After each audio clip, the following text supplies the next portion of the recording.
Hi, this is Shawn Parker with Fill in the Blank. Today we have Judge Gina Russo from the Franklin County Municipal Court with us, and we're going to learn a lot about Judge Russo. We're going to learn about where she came from and her ideals, the struggles that she had to get to where she is today, and the difference that she's hoping to make with another term on the municipal court bench. So, with that, welcome Judge Russo to our podcast, and we're very excited to have you and to hear what you're going to be doing today and in the future. Thank you. And thank you, Shawn. Thank you, PJ. Thanks for having me here today. It's an honor to be here with you and share some time this afternoon. Great, great. So you are on the municipal court bench. You see a variety of cases. Obviously, it's been a very, very challenging term that you've had to fill on this bench with everything that's going on in the world. Are we headed in the right direction, or do you think that we have a lot of room for improvement? And if so, how do we improve, and what mechanisms do we do to bring the communities together?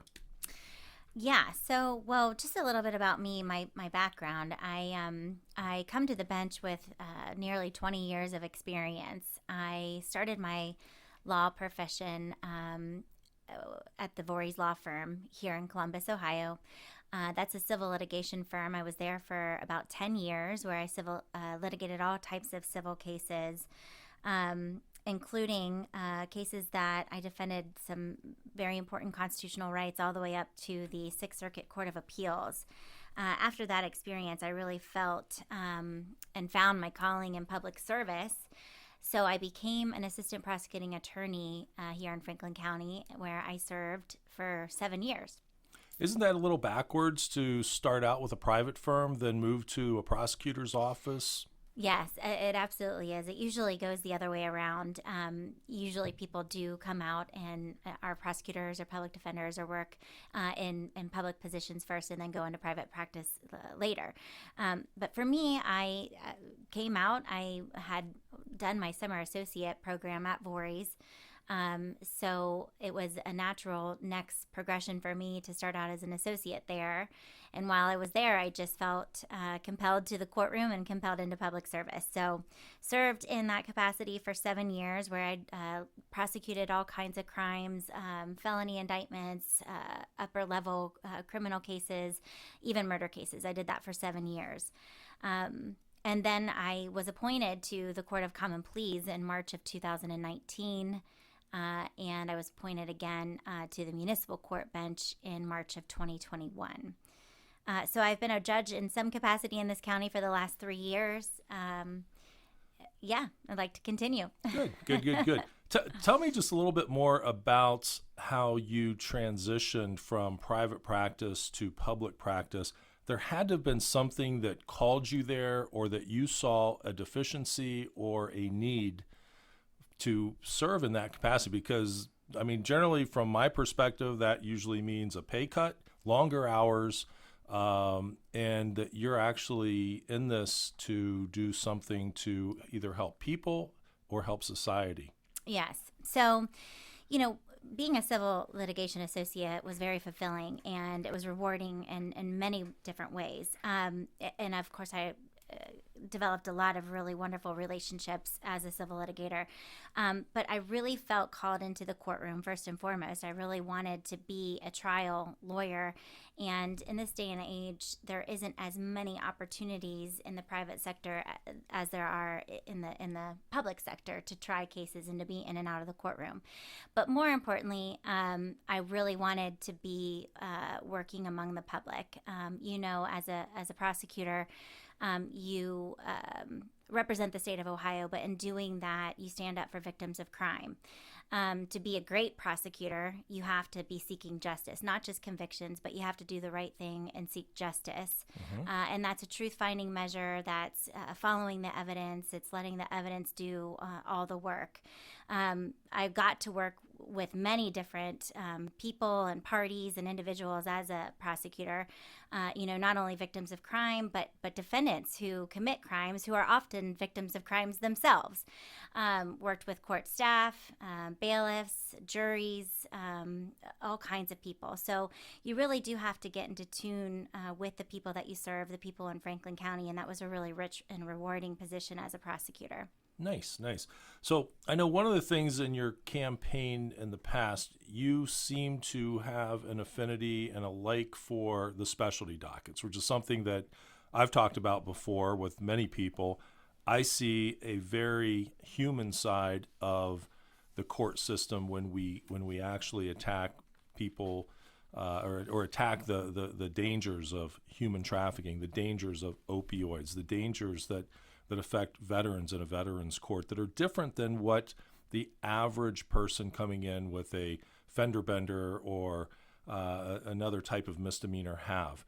What's your experience with that? Is that the right way to help solve problems in a judiciary or in a society? Is that a good thing? Is it just kind of curious what your thoughts are on that. So I'm actually a huge proponent of the specialty dockets, and in order to answer this question more thoroughly, I'll back up and say that my judicial philosophy is very simple. It's twofold. Every case that comes in front of me, I'm always looking first and foremost, how do I help this person improve their lives or their current situation? They're obviously being brought into court for some reason. So I try to identify the issue that it is that they're struggling with, because I truly believe that if we get down to the heart of the issue, we're going to stop that recidivism. We're going to stop the cycle of behavior that's causing them to come into the courtroom and in front of me, frankly.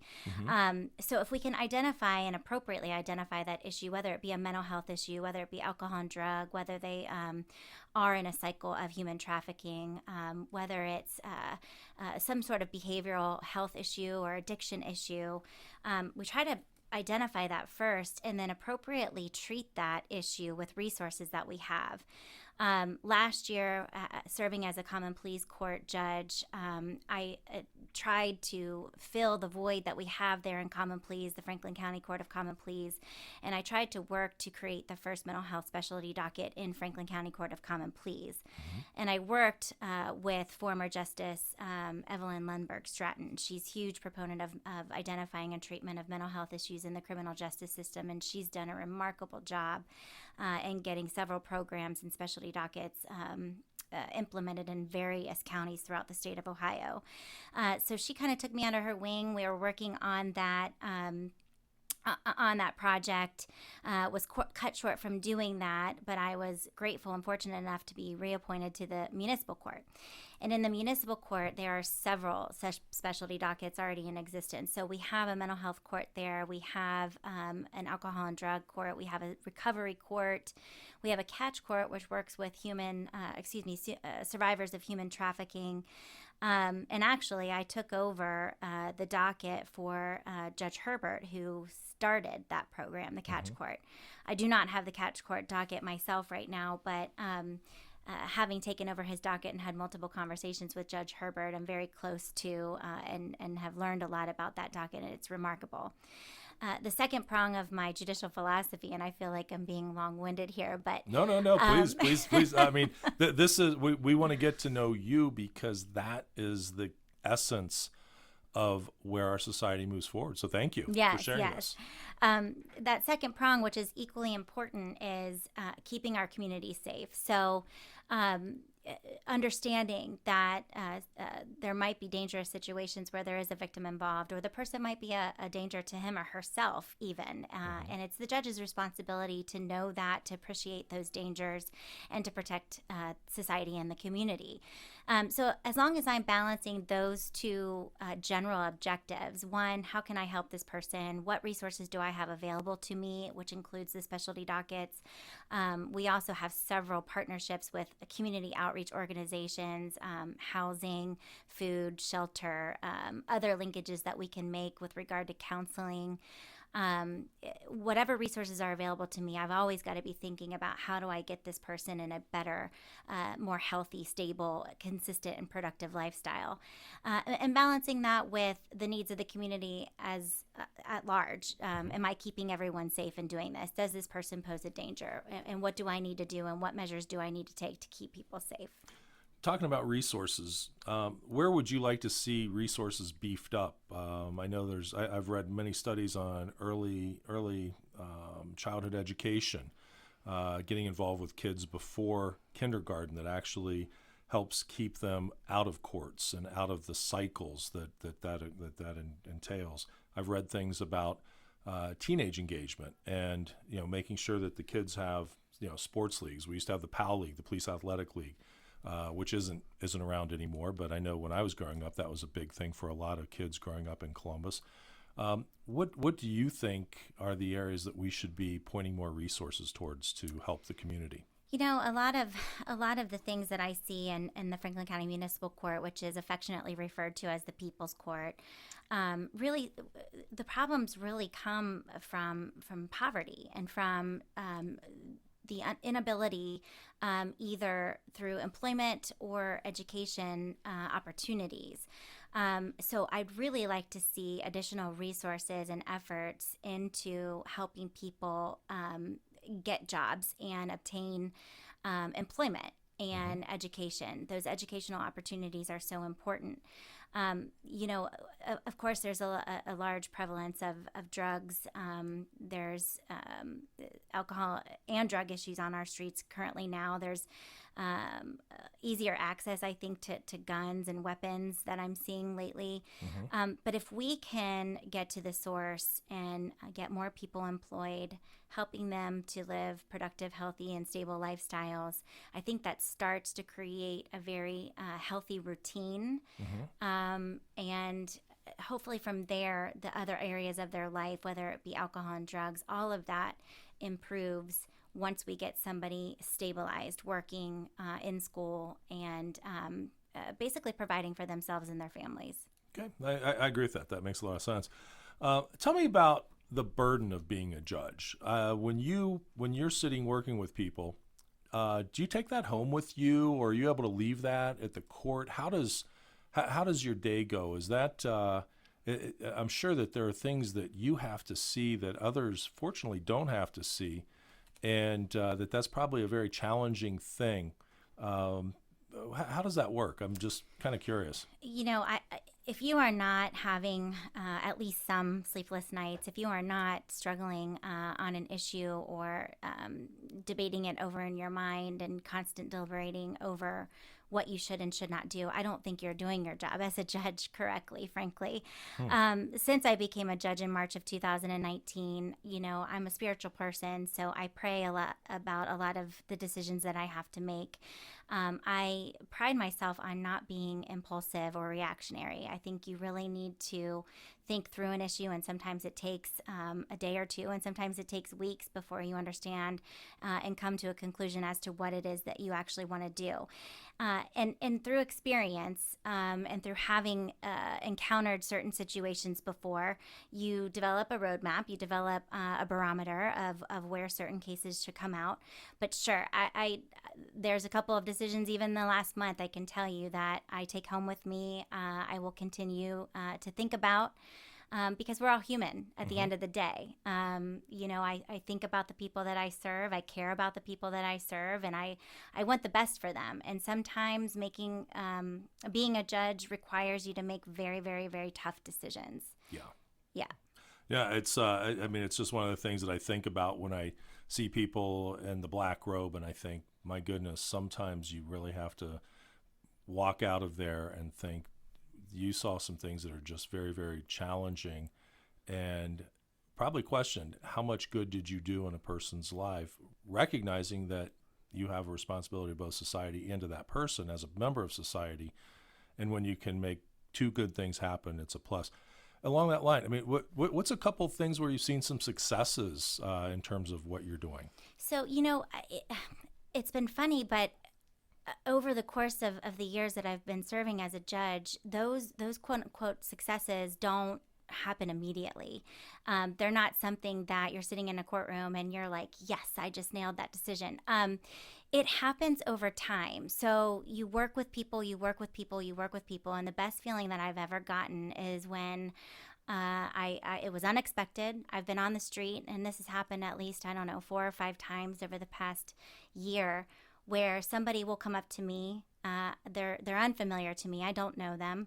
And they say, Judge Russo, I want to introduce myself to you. I'm so-and-so. I need to thank you because you worked with my son or daughter. You helped my daughter kick her heroin habit, or you got my son over his opioid addiction. You didn't have to. You could have sent them off to prison or incarcerated them, but you continued to work with them when the situation otherwise seemed hopeless or helpless. And they're doing great. And they're thriving. They have jobs. They've kicked their heroin habit or their opioid habit, and they're healthy. Mm-hmm. And those are the most rewarding parts of being a judge. That's when you're like, I get it, and this is why I'm doing it, and this makes it all worth it. But those aren't the things that happen immediately in the courtroom. Those are well out of sight. When that person goes off into society and they've done the work that they've needed to do on their own. And it feels really good to be able to help people in that way. That's exceptional. I mean, when somebody comes up to you with that kind of a message, because I always say that 99% of what you do, you never get thanked for. But it sounds like you have some people that you've really, really been able to help change their lives or their families' lives in a positive direction, which is a great thing. Kind of a fun question. Who inspires you in the world of justice? Or have you had a hero that's really lit a candle for the light that you follow? Well, I think a couple, but I've already mentioned her. Former Justice Evelyn Lemberg Stratton. I think that she was affectionately referred to when she served as the Velvet Hammer, because I think that Velvet Hammer philosophy or that Velvet Hammer example, if you will, kind of encapsulates all of or captures my judicial philosophy, both to help people improve their lives, but also knowing when you have to be a little bit more stern because you have to protect society. Mm-hmm. You have to protect the community. So that Velvet Hammer sort of illustration captures that helping people improve their lives, but also keeping the community safe. And we've had so many conversations over the years that I've known her, and she's been mentoring me. And she just makes sense. She's a common sense type judge. She is a practical judge. She cares about people deeply and helping people improve, helping the system improve. With the mental health work that she's doing, and I could not follow her lead more. Great. No, that's very complimentary. I'm sure if she listens to this, she'll have a great smile on her face. And then I'll tell you, along that line, what else should we know about Gina Russo as a person and Judge Gina Russo as a jurist when people go to the polls to make their decision? Well, thank you. I guess the one thing that I would like people to know is that I am a very down-to-earth, open, fair, impartial, and compassionate judge. I started, for many of you who do not know, but I started a program this year with Judge Stephanie Mingo called Beyond the Bench Community Conversation. When I first became a judge, I understood that I was taking on a very remarkable responsibility. And my responsibility would require me to make very tough decisions, but also decisions that are life-altering on many different levels and could positively impact people's lives.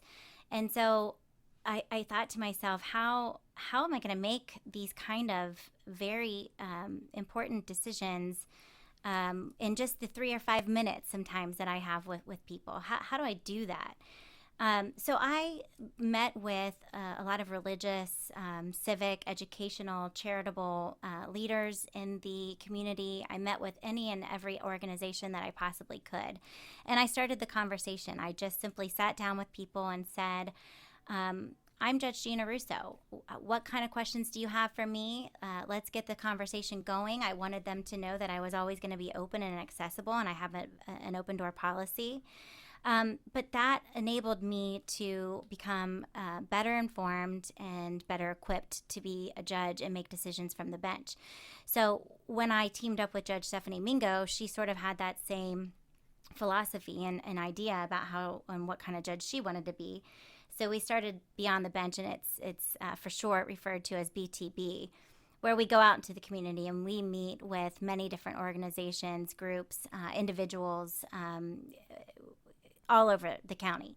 And the point of it is simply to engage in active listening and promote positive community engagement and to be visible as your elected officials and as your judges. We should have talked about that a little bit earlier. So with Beyond the Bench, what themes do you hear consistently when you go out and meet with the people of Linden or the people of the Hilltop and actively participate and listen to what their concerns are? Are there common themes that you have on a recurring basis, or are they more specific about justice or the judiciary? Just kind of curious what the community's reaction is. So first, the reaction is it's very well received. I think people love that their elected officials will come and hang out with them one-on-one and just want to hear what they have to say. People want to be heard. They want to be heard, whether it's a housing issue, whether it's a alcohol and drug issue, whether it is the prevalence of violence in their neighborhood, whether it's trash in their neighborhood, or they want cleaner neighborhoods, safer streets. We've heard it all from the community, and I think, though, the far more important thing that we have gotten from this is that people feel heard. They feel respected. They know that we're listening, and they know that we're taking their concerns back to the bench so that we can become better judges and serve our communities better. Wow! So it's kind of the social contract that we have as citizens with our elected officials that is kind of absent. It's been a little bit absent in a lot of respects. And here are the judges coming out, the last people you might think about coming out and having those connections. Kudos to you and kudos to Judge Mingo for doing that, because I know that also it removes a lot of the fear and intimidation of people as to what our judiciary is about. So that's a and big plus. we tell people when we go and we have these conversations that we're not going to have the instant answers for you. We're not going to have the solutions to every problem. We can't talk about pending cases. So we tell them all of that, but the bigger, the broader purpose is tell us what's going on, tell us what you need us to know, so that when we do go back to our job, we can do it better. We can serve this Franklin County better. Have you learned through that? Oh yeah, a tremendous amount, and frankly, being a judge, you cannot do these things in a vacuum. These conversations that we've had with the community and the people that we serve. This is not the kind of stuff that you learn in a newspaper. You don't learn it from the news. You learn it from having heart-to-heart, sit-downs, one-on-one conversations with people. Wow, it's interesting. I listen to the words that you use, and I hear conversations. I hear listening.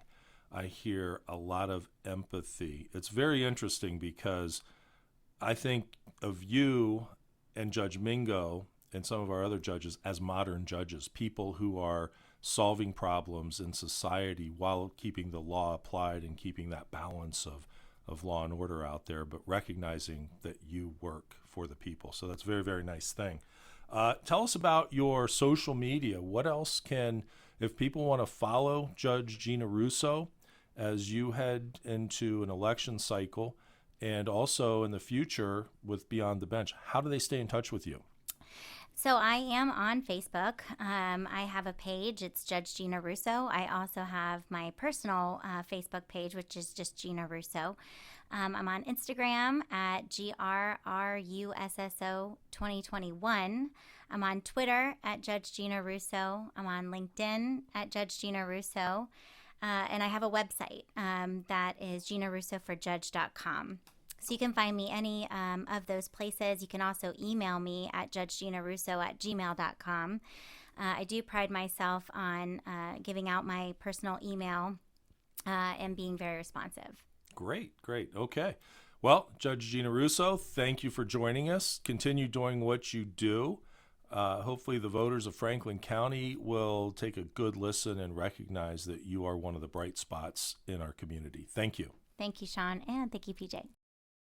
Hey, thanks for giving us your time to listen. You've been listening to Fill in the Blank with Shawn Parker, where we talk about the issues of politics and the geopolitical marketplace, as well as economics.